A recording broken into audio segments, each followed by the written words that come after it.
Je pravdepodobné, že sen o vlastnom bývaní sa pre mnohých rozplynie. Vitajte v Metropolitan News. Dnes skúmame, ako sa mení slovenský sen o domove v dobe rastúcich cien a nedostupných hypoték.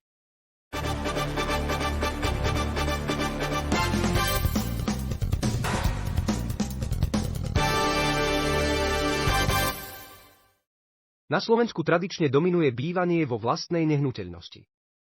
Podľa štatistiky Eurostat z roku 2022 bývalo takto až 93% ľudí.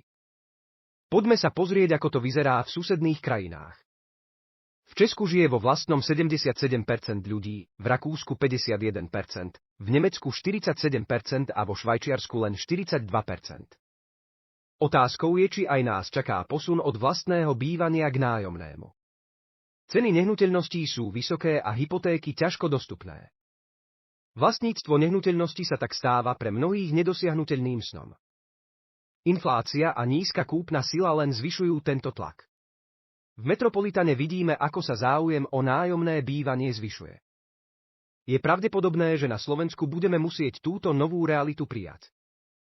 Nájomné bývanie sa pre mnohých stane normou a nie iba dočasnou etapou. Je dôležité zostať informovaní. Dianie na trhu pozorne sledujeme, aby sme vám pomohli urobiť tie najlepšie rozhodnutia.